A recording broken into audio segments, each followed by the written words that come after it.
அஸ்ஸலாமு அலைக்கும் வரஹ்மத்துல்லாஹி வபரகாத்துஹு.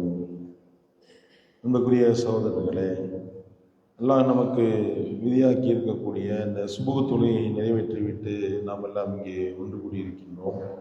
இந்த தருணத்தில் அல்லாஹ்வுடைய தூதர் அவர்கள் நமக்கு கற்றுத்தந்த ஒரு அற்புதமான ஒரு பிரார்த்தனை, இந்த காலகட்டத்திற்கு மிக மிக தேவையான அவசியமான ஒரு பிரார்த்தனை குறித்து நாம் அறிந்து கொள்ள இருக்கின்றோம். இந்த துவா என்பது நபிகள் நாயகம் ஸல்லல்லாஹு அலைஹி வஸல்லம் அவர்கள் இந்த துவாவை ஒரு நபித்தோழருக்காக செய்கிறாங்க. அவருடைய அந்த வாழ்வில் ஒரு மிகப்பெரிய ஒரு மாற்றம் இந்த பிரார்த்தனையை கொண்டு அல்லாஹ் நிகழ்த்தி காட்டுகின்றான். அந்த செய்தியை தான் நம்ம அறிந்து கொள்ள இருக்கின்றோம். அந்த பிரார்த்தனையை நம்ம கேட்பதன் மூலமாக நம்முடைய வாழ்க்கையிலையும் அல்லாஹ் நமக்கு ஒரு மிகப்பெரிய ஒரு பாதுகாப்பை ஷைத்தானிடத்திலிருந்து நமக்கு அல்லாஹ் ஏற்படுத்தி தருவான் என்ற ஒரு நம்பிக்கையோட இந்த செய்தியை நாம் உங்களுக்கு சொல்கின்றோம். நபிகள் நாயகம் ஸல்லல்லாஹு அலைஹி வஸல்லம் காலத்துல ஒரு நபித்தோழர் அவர் என்ன செய்யறாரு அப்படின்னா, அல்லாஹ்வுடைய தூதரிடத்துல ஒரு தவறான ஒரு காரியத்தை செய்வதற்கு அனுமதி கேட்கிறார். என்ன அனுமதி அப்படின்னா, விபச்சாரம் செய்ய அனுமதி கேட்கிறார். யார் ரசூலல்லாஹ், எனக்கு விபச்சாரம் செய்வதற்கு நீங்க அனுமதி கொடுங்க அப்படின்னு கேட்கிறாரு. எவ்வளவு பெரிய ஒரு தவறான காரியம்ன்றத நம்ம அதை சிந்தித்து பார்த்தாலே தெரிகின்றது. இவ்வளவு ஒரு மோசமான காரியத்தை அல்லாஹ் எது மானக்கேடான விஷயம் என்று சொன்னானோ அப்படிப்பட்ட ஒரு மானக்கேடான ஒரு விஷயத்தை செய்வதற்கு ஒழுக்கத்தின் உறைவிடமாக திகழக்கூடிய உத்தம தூதர் முஹம்மது நபி ஸல்லல்லாஹு அலைஹி வஸல்லம் அவரிடத்துல அனுமதி கேட்கிறார். எப்படி இருக்கும் சுத்தி இருந்த மக்களுக்கு? மற்ற சகாபாக்கள் எல்லாம் கொதிச்சிடுறாங்க, அடிக்க பாயிறாங்க, அவரை அடிக்க பாய்கின்றார்கள். உடனே அல்லாஹ்வுடைய தூதர் அவர்கள் ஒன்றும் செய்ய வேணாம் அவரை அப்படின்ட்டாங்க. அப்படின்னு அவரை அழைக்கிறாங்க. அழைச்சு அவருக்கு புரிய வைக்கிறாங்க, நீ கேட்ட இந்த விஷயம் எவ்வளவு ஒரு பாரதூரமான மோசமான இழிவான ஒரு காரியம் அப்படின்றத அவர்களுக்கு புரிய வைக்கிறாங்க. அவர் கூட ஒரு நல்ல எண்ணத்துல கேட்டிருக்கலாம். அல்லாஹ்வுடைய தூதர் தானே விபச்சாரத்தை தடுத்து இருக்கிறாங்க, அவங்கள்ட்ட அனுமதி வாங்கிட்டே செஞ்சோம்னா ஹலால் ஆகி போயிடும்ல என்ற எண்ணத்துல கூட கேட்டிருந்திருக்கலாம். அப்ப அந்த அடிப்படையில தான், ஏன்னா விபச்சாரம் செய்வதற்கு அனுமதி ஏன் போய் கேட்கணும்? அதை அல்லாஹ்வுடைய தூதருடைய அனுமதியோட செஞ்சுட்டா தப்பாயிராம போயிருமே, நல்லதா போயிரும் நினைச்சிருப்பாரு போல. அப்ப அல்லாஹ்வுடைய தூதர் அவர்கள் அந்த இடத்துல நிதானத்தை கடைபிடிக்கின்றார்கள். எப்பவுமே அல்லாஹ்வுடைய தூதருடைய ஒரு அற்புதமான ஒரு குணம் இது. நம்மெல்லாம் எந்த விஷயத்துல அதிகமா டென்ஷன் ஆகி நம்மளுடைய நிலை மறப்போமோ அந்த மாதிரியான காலகட்டங்கள்ல அல்லாஹ்வுடைய தூதர் அவர்கள் ரொம்ப நிதானத்தை கடைபிடிக்கக்கூடியவர்களாக இருந்தார்கள் என்று ஏராளமான செய்தியை பார்க்கின்றோம். பள்ளிவாசல்ல ஒரு நபர் அல்லாஹ்வுடைய தூதருடைய காலத்துல மஸ்ஜித் நபவிக்குள்ள புகுந்து சிறுநீர் கழிச்சுக்கிட்டு இருக்காரு.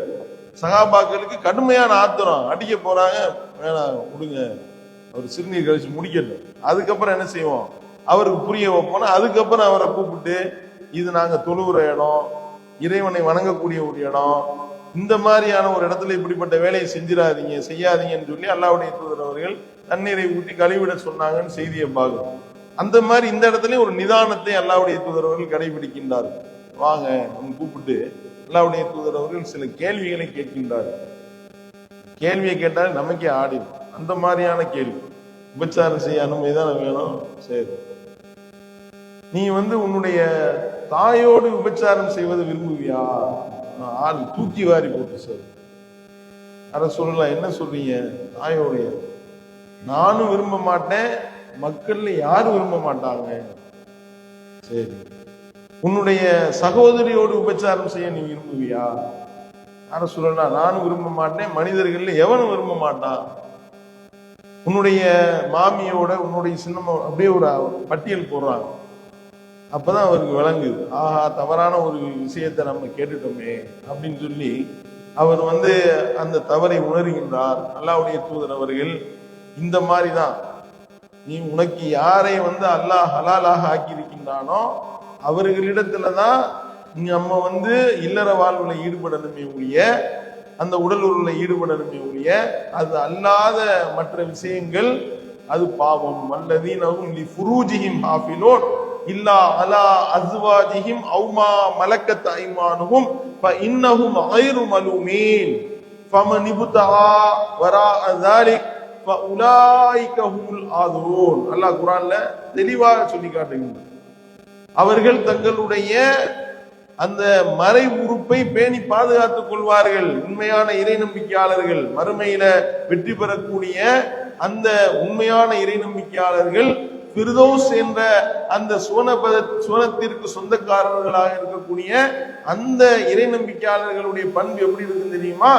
அவர்கள் தங்களுடைய மறை உறுப்பை பேணி பாதுகாத்துக் கொள்வார்கள். தங்களுடைய மனைவியிடமோ அல்லது வழக்கரம் சொந்தமாக்கி கொண்டவர்களிடமோ அந்த அடிமைகளிடமோ, இப்ப அடிமை கிடையாது, அப்ப மனைவியிடம் உடலுறவு கொள்வது குறித்து அவர்கள் பழிக்கப்பட மாட்டார்கள். இதற்கு அப்பால் வேறொரு வழியை எவன் தேடுகின்றானோ அவன்தான் வரம்பு மீறியவன் என்று அல்லாஹ் தன்னுடைய திருமறையில் எச்சரிக்கின்றான்.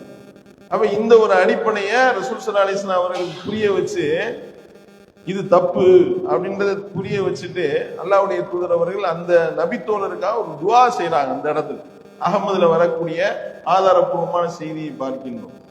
அல்லாஹும் மஃபிர் ஸம்பஹு வ தஹிர் கல்பஹு வ ஹஸின் ஃபர்ஜஹு. இதுதான் அந்த பிரார்த்தனை. அதாவது இதனுடைய பொருள் என்ன? அல்லாஹும் மஃபிர் ஸம்பஹு, இறைவா இவருடைய பாவத்தை நீ மன்னிச்சு. வ தஹிர் கல்பஹு, இறைவா இவருடைய உள்ளத்தை நீ தூய்மைப்படுத்து. வ ஹஸின் ஃபர்ஜஹு, இறைவா இவருடைய மறை உறுப்பை நீ பாதுகாத்து விடு. ரொம்ப ஒரு அற்புதமான பிரார்த்தனை. இந்த துஆவை அந்த நபித்தோழருக்காக எப்பொழுது அல்லாஹ்வுடைய தூதர்கள் கேட்டார்களோ அதுல இருந்து அந்த செய்தியிலே இடம்பெறுகின்றது. அப்படிப்பட்ட எண்ணமே அவருக்கு அதுக்கப்புறம் வரல. எப்படிப்பட்ட ஒரு அருள்னு பாருங்க, அல்லாஹ்வுடைய ஒரு ஏற்பாடு. அப்ப இந்த பிரார்த்தனைய நம்ம அதிகமாக அல்லாஹ்விடத்துல கேட்டுக்கிட்டே இருக்கணும். ஏன்னா நம்மளுடைய உள்ளத்துல ஷைத்தான் கெட்ட தீய எண்ணங்களை போட்டுக்கிட்டே இருக்கிறான். அது இந்த காலகட்டத்தில் சொல்லவே வேணாம். இந்த மாதிரியான தீய எண்ணங்களை, விபச்சாரத்தை தூண்டக்கூடிய விதத்திலான தீய விஷயங்களை ரொம்ப மலிந்து கிடக்கக்கூடிய ஒரு காலகட்டமாக இருக்கின்றது. அப்ப அப்படிப்பட்ட அந்த விபச்சார எண்ணத்தை தூண்டக்கூடிய விதத்துல உண்டான ஷைத்தானிய அந்த விஷயங்கள்ல இருந்து, அந்த எண்ண ஓட்டங்கள்ல இருந்து நம்மை தற்காத்துக் கொள்ள வேண்டும் என்றால் இந்த பிரார்த்தனை அப்படி நமக்காக கேட்கணும். அவருக்கு அல்லாஹ்வுடைய தூதர் கேட்டாங்கல்ல, இதுல நம்ம எப்படி கேட்கணும்? அல்லாஹும் மஃபிர் ஸம்பி வ தஹிர் கல்பி வ ஹஸின் ஃபர்ஜி, இறைவா என்னுடைய பாவத்தை நீ மன்னிச்சிரு.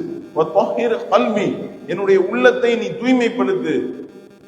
வ ஹஸின் ஃபர்ஜி, இறைவா என்னுடைய மறை உறுப்பை, மறைவிடத்தை நீ பாதுகாத்து விடு.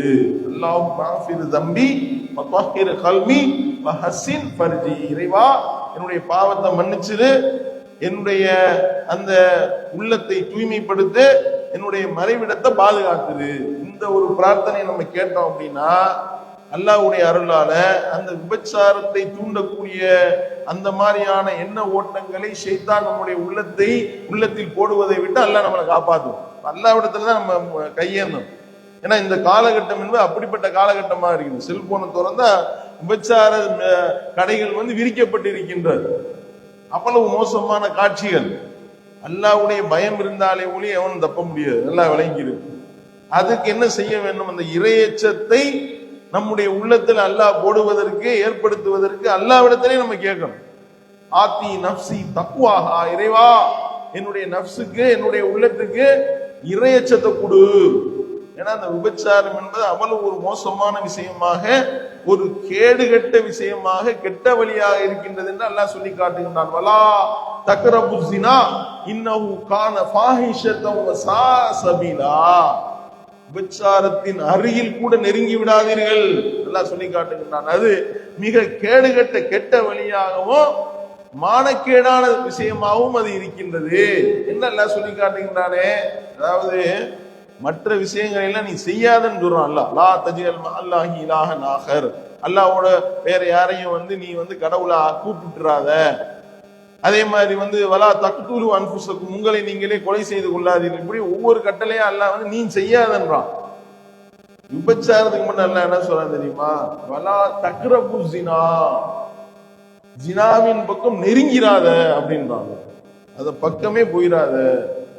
ஏன்னா ஷைத்தான் என்ன செய்வான்னா, எடுத்தவனும் விபச்சாரத்தின் பக்கம் தள்ளிட மாட்டான், ஒரு கெட்ட பார்வையை தூண்டுவான். கெட்ட எண்ணத்தை உள்ளத்துல போடுவான். சரி சும்மா தானே பார்ப்போம் அப்படின்னு சொல்லி பார்ப்பான். அது தவறான பேச்சுக்கு வழிவகுக்கும். அது விபச்சாரத்தை தள்ளிவிடும். நல்லா பாதுகாக்க வேண்டும். அப்ப நாம அதன் பக்கமே நெருங்காமல் இருக்க என்ன செய்ய வேண்டும்? அதற்கு உண்டான ஏற்பாடுகள் நம்ம இறை நினைவு அதிகப்படுத்தி தொழுகையின் மூலமாக அத்தகைய எண்ணங்களை விட்டும் தவிர்த்து கொண்டு இது நம்மளுடைய ஏற்பாடு. ஏன்னா ரசூல் ஸல்லல்லாஹு அலைஹி வஸல்லம் அவர்கள் ஒரு தீமையிலிருந்து நம்ம விலக வேண்டும் என்றால் அந்த தீமையிலிருந்து முற்றிலுமாக நம்மை தற்காத்துக் கொள்வதற்கு எத்தகைய முன்னேற்பாடுகளை எல்லாம் செய்ய வேண்டுமோ அத்தகைய முன்னேற்பாடுகளை எல்லாத்தையும் செய்து கொள்ள சொல்லி இருக்கிறாங்க. மதுவுல இருந்து மக்களை மீட்டெடுத்தாங்க. எப்படி மீட்டெடுத்தாங்க? மது குடிக்க கூடாதுன்னு சொன்னாங்க. மதுவை எல்லாம் சஹாபாக்கள் அப்படியே மதீனாவின் அந்த தெருக்கல்ல ஆறுகள் போல ஓட விட்டார்கள், கவுத்தி விட்டாங்க. ஆனா அல்லாஹ்வுடைய அதுக்கப்புறம் என்ன சொன்னாங்க தெரியுமா? அந்த மது ஊத்தி வைக்கிற சொரக்கா குடுவை இருக்குல்ல, அதையே பயன்படுத்தாதீங்க, தூக்கி வீசிடுங்கட்டா. ஏன்? அந்த குடுவையை பார்த்தா மேற்படி விஷயம் ஞாபகத்துக்கு. ஒழுங்கா இருக்கிறவனும் டக்குன்னு அங்கிட்டு போயிரும். ஒழுங்கா இருக்கிற ஆளுங்க குடுவை, ஆஹா குடிக்கிற எண்ணம் டக்குன்னு பக்கம் போயிடும். அதுக்காக அல்லாஹ்வுடைய தூதர் அதை தடுத்தாங்க. அதை முதல் கொஞ்சம் அந்த எண்ணம் மாறுற வரைக்கும் பயன்படுத்தாதீங்கட்டாங்க. அதுக்கப்புறம் அனுமதி கொடுத்தாங்க. எல்லாரும் திருந்தினதுக்கு அப்புறம் இப்ப நீ யூஸ் பண்ணிக்கிறீங்கடா. அப்ப இந்த மாதிரியான எண்ண ஓட்டம் வரக்கூடியதாக இருக்குமே. ஆனால் விபச்சாரத்தின் பக்கமே நெருங்கிடக்கூடாது. செல்போனை நோன்றோமா, தப்பான ஒரு காட்சி வருதா, டக்குன்னு தள்ளி விடணும், அதை க்ளோஸ் பண்ணணும், அதை பிளாக் பண்ணணும். நான் அது வந்தாலும் நான் பார்க்காம இருப்பேன். இது செய்தாங்க எடுத்துருவோம். நம்ம நினைப்போம் நம்ம சும்மா பார்க்காம இருந்து நம்ம தவிர்த்துக்கலாம்ப்பா.